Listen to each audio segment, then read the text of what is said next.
Magandang umaga po sa ating lahat. Good morning po.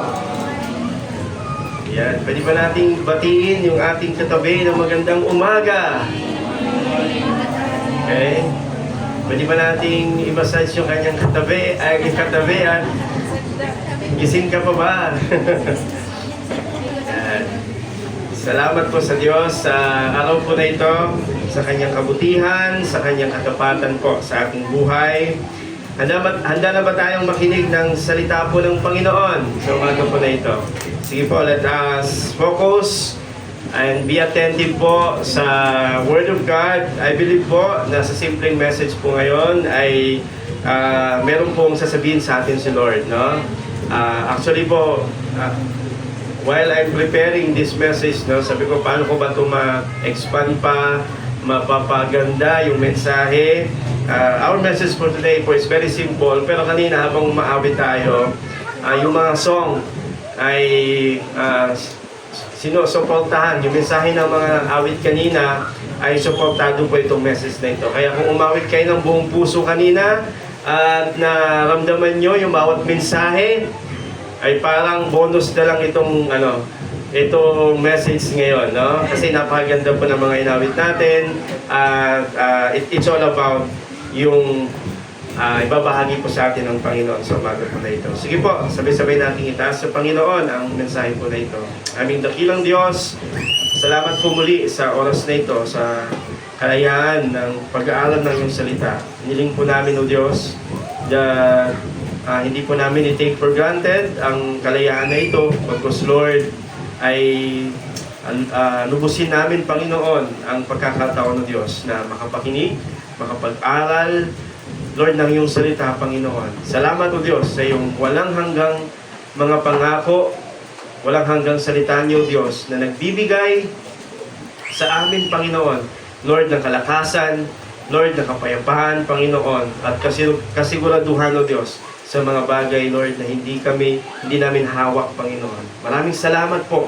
And as we study this Psalm 92, Father God, I pray, Lord, na lalo pa namin kayong pagkatiwalaan, mahalin, at sundin, O God, sa aming buhay, O God. Lord, we trust to you. Give us humility to hear your voice, your message, and give us, Lord, hungerness, Lord, to obey this message, Father God. May the meditation of my heart and the word of my mouth be pleasing to you, my Lord. In Jesus' name we pray. Amen. Amen. Palakpakan po natin ang Panginoon po. Nandito pa rin po tayo sa aklat po ng Psalm 92. At ang Psalm 92, kagaya ng sinabi ko po last week, ay nagsimula siya sa pagpupuri sa Diyos at nag-end po siya sa pamumunga ng bawat Kristyano. Ibig sabihin, tayo po ay pag tayo nagpupuri sa Diyos, lalabas po tayo na mabunga, no? Namumunga, no? Kaya yun po ibig sabihin ng ang Psalm na ito. Last week po, we talk about thanking God for His faithfulness. And ngayon naman po is trusting God for His faithfulness. Trusting God for His faithfulness. Marahil po sa atin ay ilang beses na po natin narinig yung salitang trust, magtiwala sa Diyos. Marahil lahat po tayo agree na dapat tayong magtiwala sa Panginoon. Tama po ba? In fact po, ang Bible ay very dominant yung salitang trust, no? 200 times binanggit sa Bible, more than 200 times binanggit sa Bible, sa buong Bible, ang pagtitiwala sa Diyos. More than 50 times binanggit po sa Bible, sa Book of Psalm, ang patungkol po sa trusting in the Lord. Kaya po yung trusting in the Lord ay hindi po ito bago sa atin. Marahil baka tinulo na natin ito, marahil ay napakinggan na natin ito, pero gusto ko itanong sa inyo, no? Totoo ba talaga tayong nagtitiwala sa Diyos? Especially sa tuwing tayo po ay nasa mga challenging moment ng ating buhay. Kasi doon naman po nasusukat, doon sa mga challenges ng ating buhay. It is easy to say that we trust the Lord. Kailangan po at mapapatunayan yan pag tayo po ay nasa mahirap na sitwasyon. Kung totoo ba talaga tayo nagtitiwala sa Panginoon. Ang sabi ng Merriam-Webster po, ang ibig sabihin ng trust ay reliable, the belief that someone or something is reliable, good, honest, or effective. Kumbaga, ang trust po pala ay trust is the belief that God is reliable, good, honest, and effective. No? Trust is the belief, no, that God is reliable, good, honest, and effective. Alam natin yun, no, na ang pagtitiwala sa Diyos ay ito po ay paniniwala sa Diyos na siya ay mabuti, siya po ay maaasahan at merong kakayanan at siya po ay totoo sa kanyang mga pangako. Pero madalas, ang ating pagtitiwala sa Diyos ay nababaling natin sa ibang bagay o yung tinatawag natin na misplaced trust. Ibig sabihin, may mga pagkakataon na nami-misplace yung ating pagtitiwala. Ibig sabihin, na ilalagay natin yung pagtitiwala natin sa Diyos sa ibang bagay. For example, minsan, na ilalagay natin yung pagtitiwala natin, ang pagtitiwala natin sa wealth, no? Sa ating, kung anong meron tayo, sa kayamanan. Kung meron man tayo, no? Importante po na meron tayong mga kayamanan, possession, pero hindi po guarantee na hindi na po tayo or excuse tayo sa mga problema sa buhay. Tama po ba? Kaya hindi po guarantee yung wealth, no? Kaya misplaced trust po siya. And sometimes, nagkakaroon din tayo ng misplaced trust sa ating mga sarili, no? Kaya sabi ng Psalms 49 verse 13, do not put your trust in princes or mortal men who cannot save you. Kasi po, yung ating mga sarili ay limitado din po. Ako po, tinuruan po ako ng nanay ko na maging independent. I think most of us, no, tinuro sa atin o tinuturo natin sa ating mga anak yung maging independent. Pero alam niyo po, kalaunan habang lumalago ako sa aking pagkaunawa po sa Bible, kulang pala yung magiging independent. Actually, parang wrong concept nga siya eh. Kasi ang Bible po, hindi tayo tinuturuan na maging independent tayo. Kundi tinuturuan tayo ng Bible na maging dependent tayo sa Diyos. Tama? Kaya magandang bagay pala tayo mga magulang. Hindi natin basta-basta tinuturuan na ang mga anak natin na maging independent. Kaya na nila yung sarili nila. Kasi at the end of the day, hindi talaga natin kaya na isugod yung ating buhay. Kailangan natin maging dependent po sa Diyos. Kasi po, misplaced trust po yun. Pag tayo po nilagay natin yung tiwala natin sa ating mga sarili, ay madidisappoint lang din po tayo. And pangatlo po is misplaced trust in others. Wala naman pong masama yung magtiwala sa iba. Magtiwala sa asawa, magtiwala sa pamilya, no, sa mga taong inaasahan natin. Pero minsan, ang pagkukulang lang, pagkakamali lang, kung nilalagay natin yung ating buong pagtitiwala doon sa tao na yon. Tama? Sino dito ang parang nabigo na ng tao? Wala? Talagang Ako po, marami yung marami. May mga karanasan din ako, no, na nabigo ng tao, even po yung mga taong talagang inaasahan natin. Kaya po, it's a misplaced trust when we fully put our confidence doon sa tao. Ulitin ko po, no, wala pong masama sa pagtitiwala sa tao. Pero kung ang buong confidence mo ay nasa tao na, yung tao na yan, pwede kang i-betray someday, pwede kang iwanan someday. Kaya po, ang encouragement sa atin ng Bible, ito po, sa Deuteronomy chapter 7, verse 9. Sabi dyan, so remember that the Lord your God is the only God and you can trust Him. You can trust the Lord. He keeps, bakit po? Kasi He keeps His agreement. He shows His love and kindness to all people who love Him and obey His commands. He continues to show His love and kindness through 1,000 generations. Bakit natin pagtitiwalaan ng Diyos? Kasi totoo ang Diyos. At yung kanyang pag-ibig po ay totoo din, hindi nagbabago. Kaya po, last week nabanggit ko po ito, no, yung trust, sa Hebrew word niya po ay imuna, na ibig sabihin po ay steadfast or reliable, matapat o matatag, hindi natitinag, hindi nagbabago, maasahan po yung katapatan po ng ating Panginoon. Now, to convince you na talagang magtiwala sa Diyos, no? Gusto kong ilatag itong pundasyon na ito sa ating pagtitiwala sa Panginoon, sa katapatan ng Diyos. Bakit ba talagang kay Lord tayo dapat magtiwala, no? Okay? Okay. Yan, yung foundation of God's alright, no? Katulad ng isang bata, di ba? Ang buong niyang pagtitiwala sa magulang niya talaga. Alright, okay. Ayan. Yan. Ito po yung pundasyon ng pagiging matapat ng Diyos. Kasi po, paano ba natin masasabi na ang Diyos po ay faithful or matapat siya or meron siyang kakayanan na gawin yung kanyang mga pangako? Number one po, kasi God is all-knowing. Bakit po natin pwedeng pagkatiwalaan ng Diyos? Kasi po, alam ng Diyos ang lahat ng bagay. Alam ng Diyos yung nakaraan mo, alam ng Diyos yung kasalukuyan mong sitwasyon, alam ng Diyos yung kinabukasan mo, alam ng Diyos yung pangangailangan mo, alam ng Diyos yung kahinaan mo, at alam ng Diyos yung tumatakbo sa iyong isipan. No? Kasi kung walang complete knowledge si Lord sa lahat ng bagay, I think hindi siya reliable na pagkatiwalaan. Pero dahil ang Diyos po ay all-knowing, reliable po siyang pagkatiwalaan. Tama? And pangalawa, God is all-powerful, no? Omnipotent ang Diyos.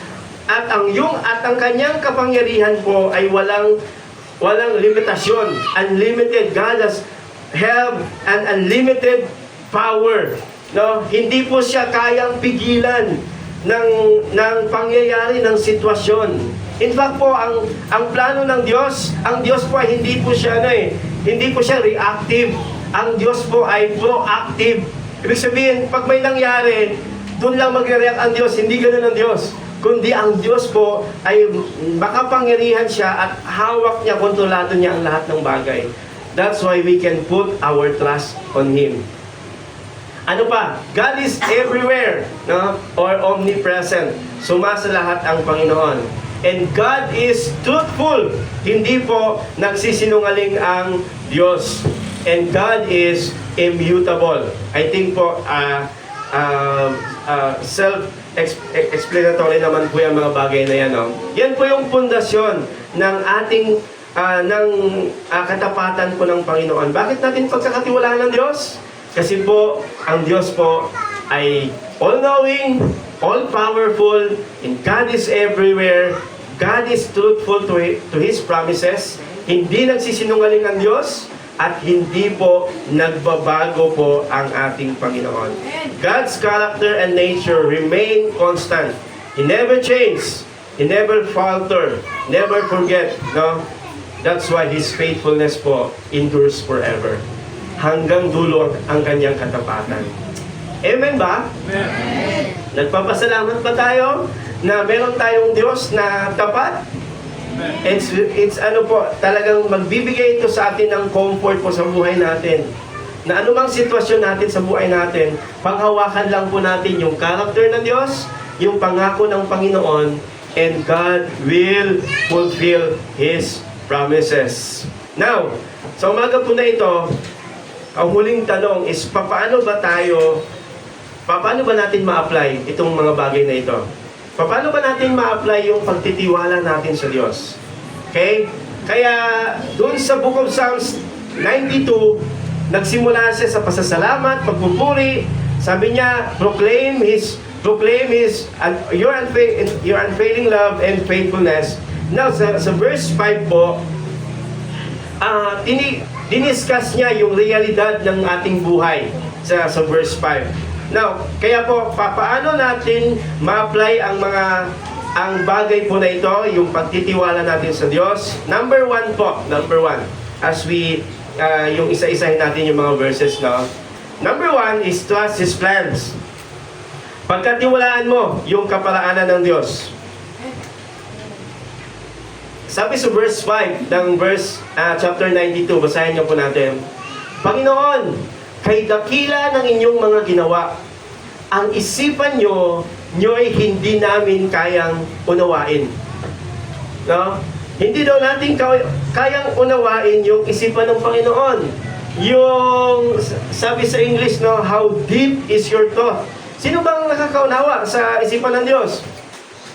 Meron ba dito lubusan nakakaunawa sa isipan ng Diyos? Ang sabi ng Isaiah chapter 55, sinabi ng Panginoon, ang pag-iisip ko ay hindi katulad ng pag-iisip ninyo.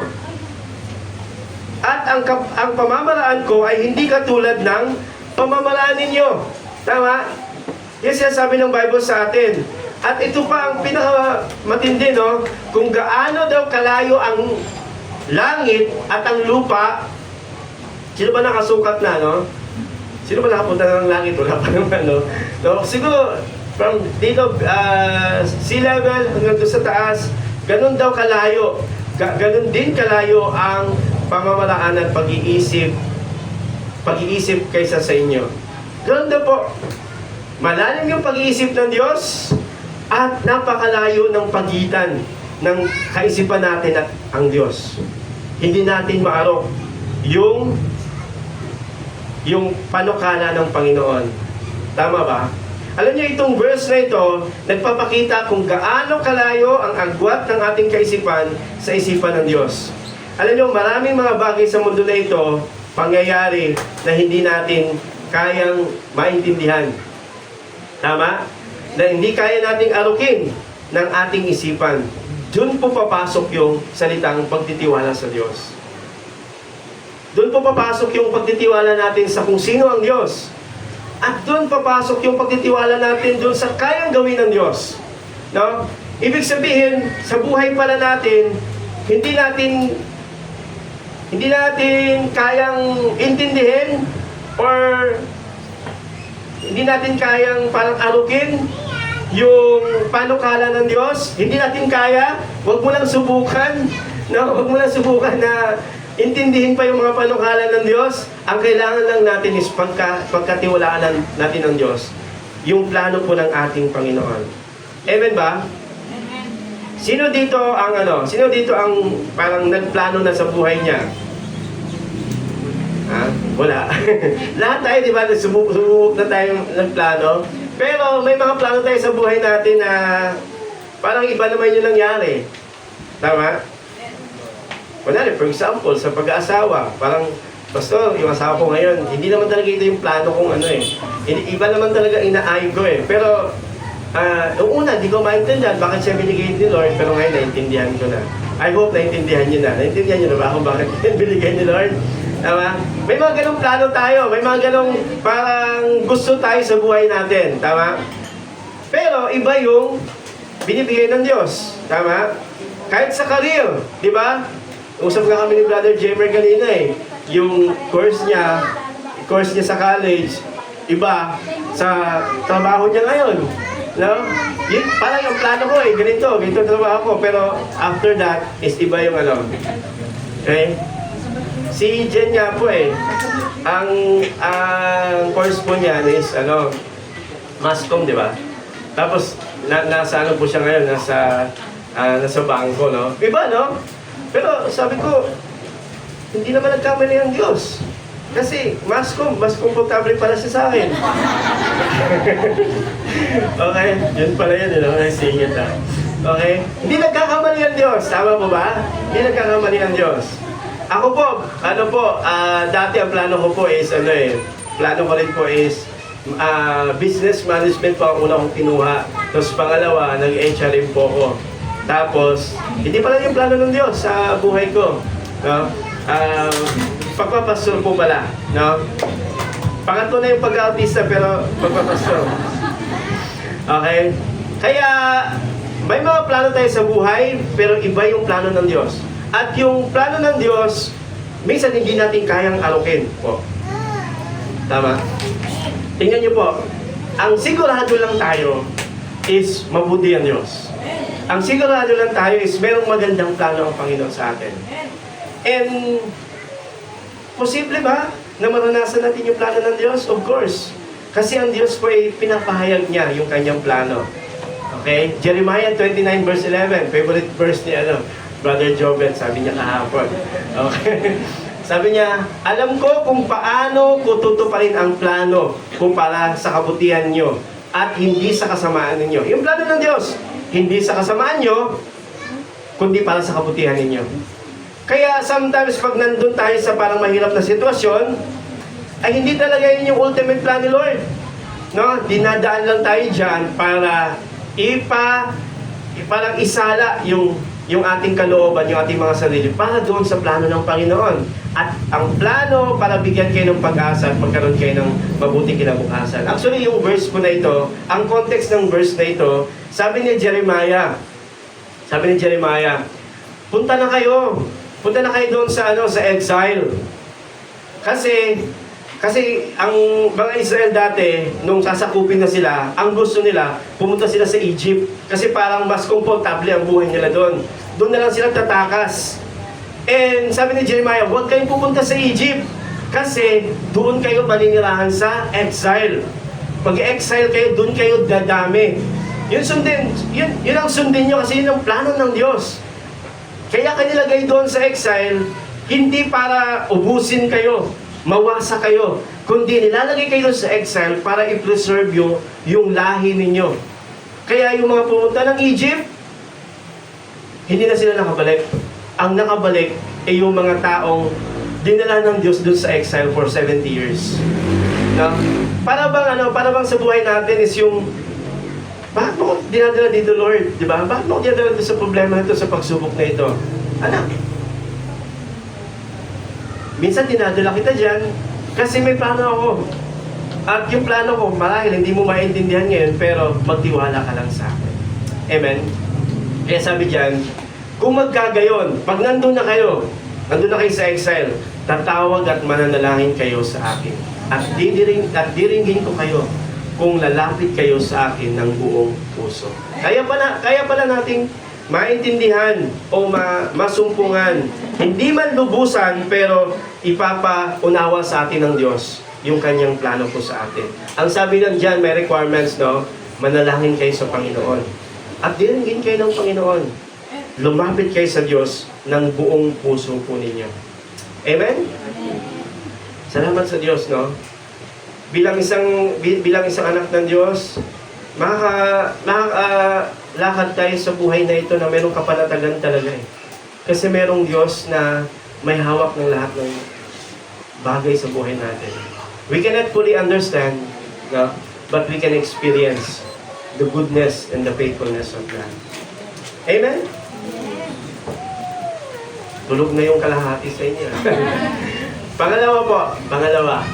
Not just trust His plans, but trust what God permits. Trust what God permits. Pagkatiwalaan mo ang kapahintulutan ng Diyos. May mga pinapahintulot ng Diyos sa buhay natin. Tingnan niyo po sa verse 9. Verse 6 pala ng Psalm 92.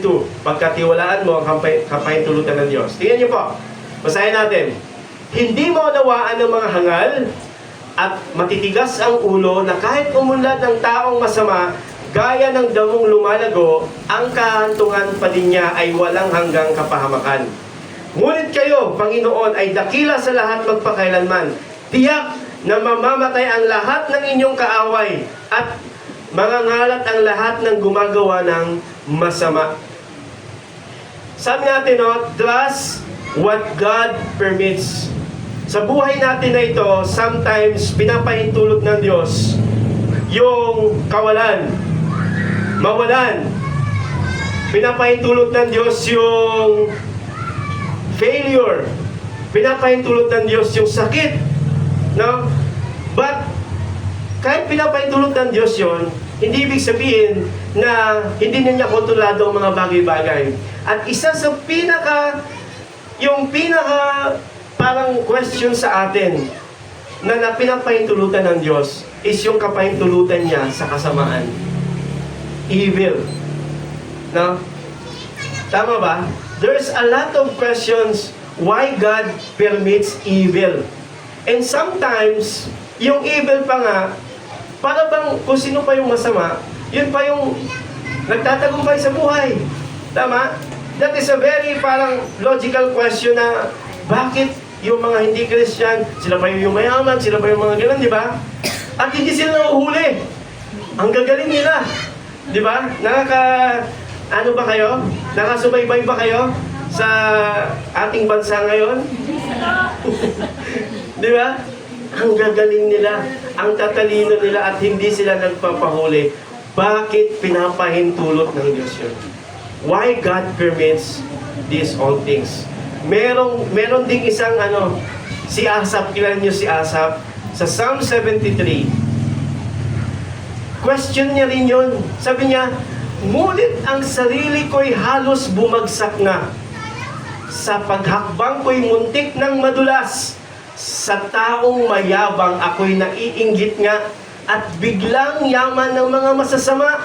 Di ba? Palamang sa paglakad niya bilang mananampalataya, bakit naman ganun?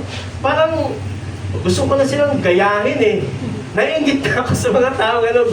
Di ba? Sila pa yung nagpo-flawless sa buhay na ito, no? Ni hindi nagdanas na anumang hirap.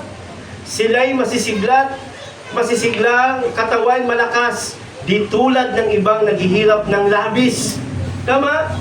Kung marami nga nagsasabi na ang Pilipinas naman talaga ay sobrang yaman. Pero may mga tao lang talagang kumakamkam ng ating kayamanan. Di ba? Wala ba kayo doon? Ako, alam niyo po, nararamdaman ko itong psalmist na ito eh. Kasi minsan, nakakapanood din ako ng ng hearing sa Senado sa TV. And parang magagalit ka, mainis ka eh. Yung sabi dyan, di nila dinanas ang buhay na gipit. Ang pagmamalaki ay kinikwintas nila, ang yayabang nila, at ang dinaramit nila ay pandaraya. Sabi pa nga sa sa ibang verses dito sabi pa nga niya, kahit daw yung mga mata nila tumataba.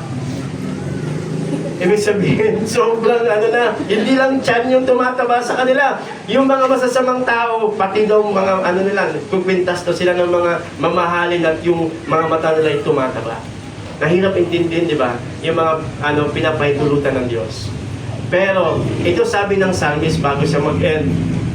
Sabi niya sa verse 16, kaya't sinikap kong saliksikin, mahirap mang ito'y unawain.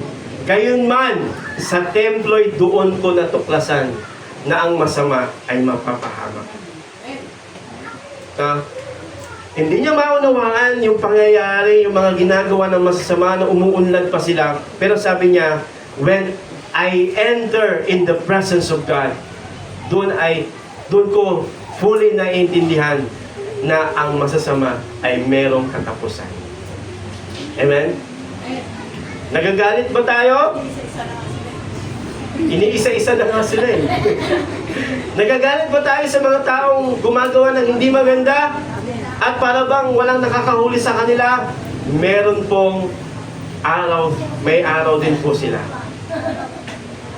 Tama ba? Sabi ng 2 Corinthians 5:10, sapagkat aharap tayong lahat kay Kristo para hatulan, tatanggap ang bawat isa ang nararapat na kabayaran ng kanyang mga ginawa. Mabuti man o masama, nang nabubuhay pa siya sa mundong ito. Mga kapatid, yung mga tao na yon na gumagawa ng masama, haharap sila sa Diyos. At tayo din po, haharap tayo sa Diyos. Huwag tayong magpadala, huwag tayong gumawa din ng masama dahil marami nang gumagawa ng masama, kundi maging tapat tayo sa Diyos. Pagkatiwalaan natin ang Panginoon. Amen? Kaya mga kapatid, meron bang mga tao nanloko sa iyo? Kung hindi siya titigil, mananagot siya sa Diyos. Tama? Gawin mo lang mabuti, gawin mo lang nakakalugod sa Diyos, at walang excuse sa Diyos. No? Ibig sabihin mga kapatid sa madaling salita, no? The presence of evil does not mean the absence of God. No? Ibig sabihin, hindi ibig sabihin na nandyan yung kasamaan ay wala na ang Diyos. Nandyan pa rin ang Diyos. At balang araw, I don't know kung kailan yon. I believe God will give His justice sa kapanahonan natin ngayon. And balang araw, balang araw sa muling pagbabalik ng Diyos. Sabi ng Bible sa Filipos 2 verse 11, lahat ng labi, lahat ng tuhod ay luluhod sa ating Panginoon. Amen? Nawa po ay patuloy nating pagkatiwalaan ng Diyos sa mga bagay na pinapahintulot niya sa buhay po natin. Meron bang mga bagay na parang mahirap na sitwasyon sa buhay natin na pinapahintulot ng Panginoon sa oras na ito? Pagkatiwalaan lang natin ng Panginoon. Trust what God permits. Ano man pinapahintulot ng Diyos, pagkatiwalaan natin. Pangatlo po, last po, trust His power.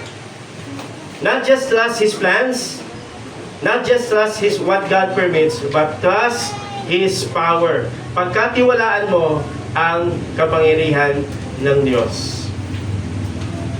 Ang ganda lang po dito sa Psalm 92 verse 10, mga kapatid.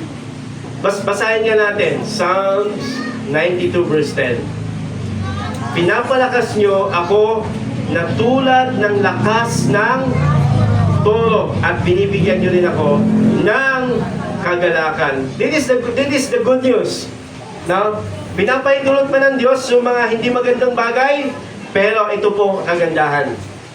Sa mga nagtitiwala sa Diyos, pinapalakas tayo ng Diyos kagaya ng lakas ng toro.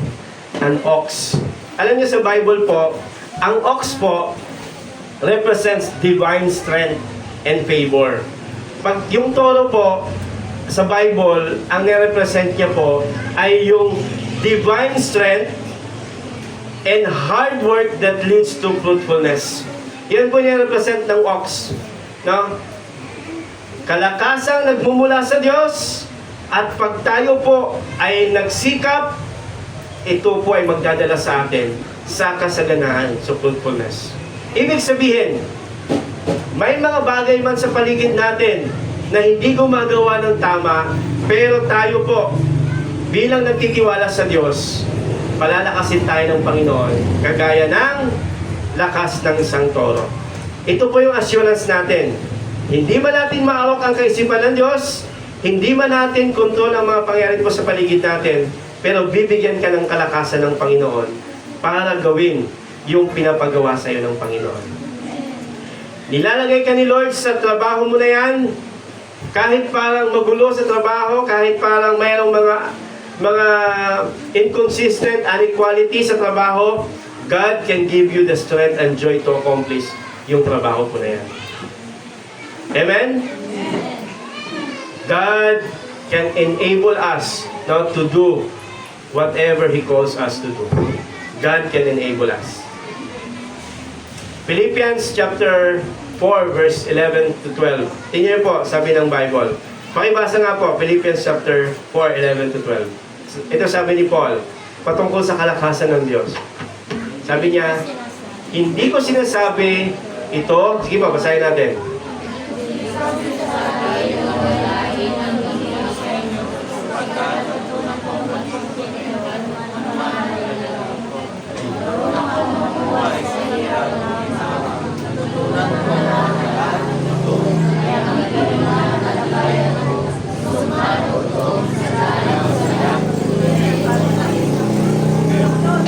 Amen?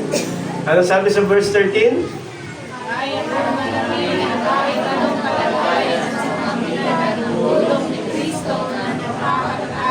Amen. Faith, I can move mountains, I can do all things through Christ. Di ba? Pero gusto ko lang po ipaliwanag nyo. Kasi sabi dito, I can do all things through Christ who strengthens me.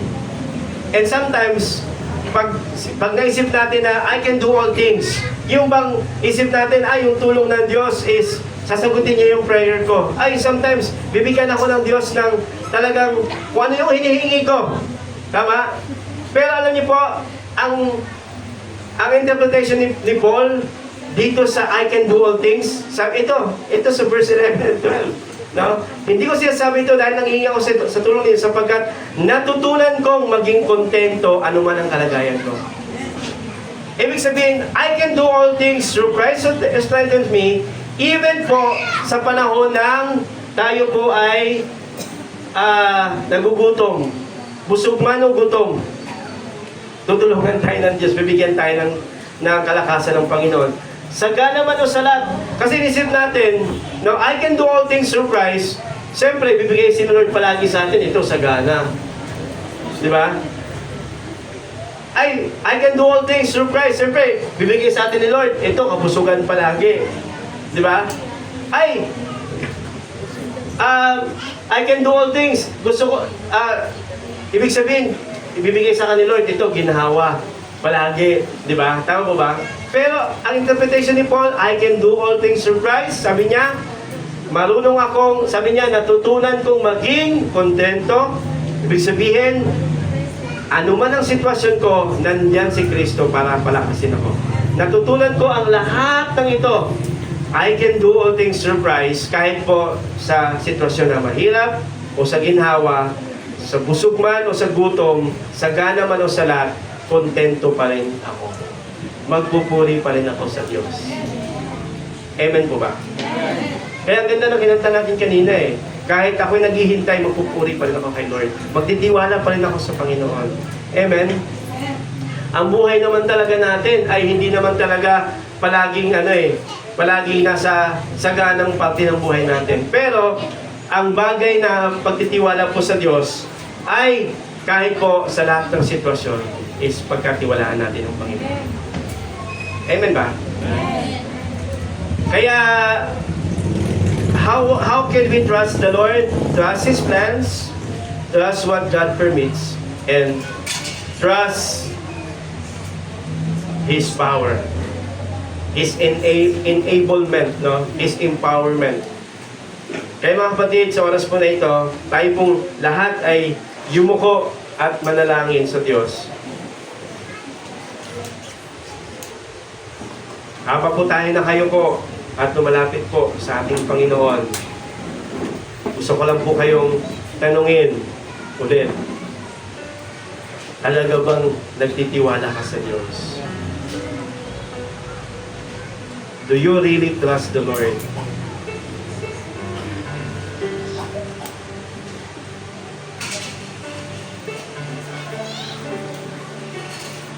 Yes, Lord. Lord, itong tanong na ito, Panginoon, ay patuloy niyo pong liwanagin, Panginoon, sa buhay namin. Patuloy niyo pong, Lord, strengthen, O God, yung aming pananampalataya po, Panginoon,